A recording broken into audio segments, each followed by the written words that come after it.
जानिए कौन सा नरक भोगना पड़ता है।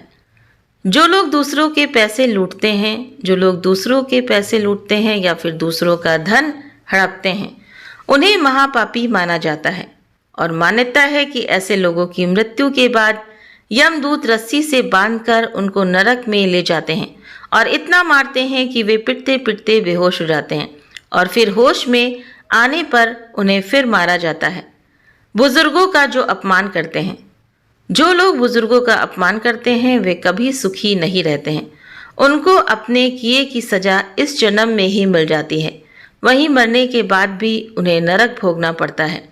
जैसा कि गरुड़ पुराण में बताया गया है कि जो लोग बुजुर्गों का अपमान करते हैं, उन्हें नीचा दिखाते हैं या फिर उन्हें सताते हैं, तो ऐसे पापियों को नरक में आग में झोंक दिया जाता है और ऐसा तब तक किया जाता है जब तक उनकी खाल शरीर से अलग ना हो जाए। गुरु की पत्नी पर बुरी नजर रखने वाले की सजा। गुरु की पत्नी पर बुरी नजर रखने वाले की सजा शास्त्रों में बताया गया है कि गुरु हमें अच्छे और बुरे का ज्ञान देते हैं, इसलिए गुरु को पिता समान माना गया है और गुरु की पत्नी को माँ का दर्जा दिया गया है। गुरु की पत्नी के बारे में बुरा सोचने वाले महापापी कहलाते हैं। ऐसे लोगों को मरने के बाद जयंती नामक नरक भोगना पड़ता है। वे जो लोग दूसरों के पति या फिर पत्नी पर गलत नजर डालते हैं, मरने के बाद नरक में उनके अंगों पर पिघला हुआ लोहा डालकर उनको पीटा जाता है।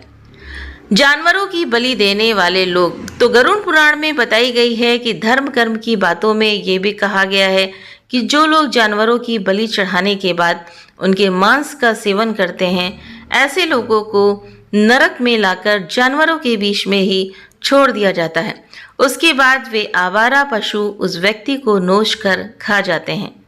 दुष्कर्म करने वालों की सजा।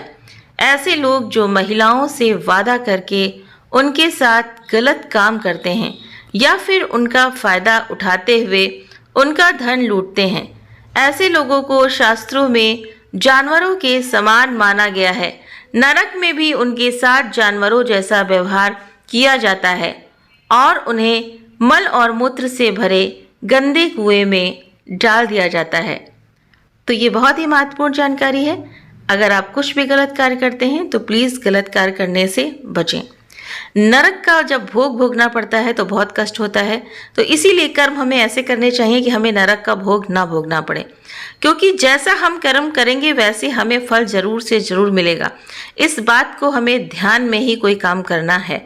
अगर आप किसी गलत काम को करने के लिए तत्पर हैं या जाते हैं, जैसा आपकी सोचता है कि मरने के बाद कौन देखेगा, तो नहीं, उस जन्म में तो आपको कष्ट मिलेगा ना। तो इसलिए कर्म अच्छे ही करें, किसी को ना सताएं, ना किसी को बुरा बोलें, ना किसी को कष्ट दें।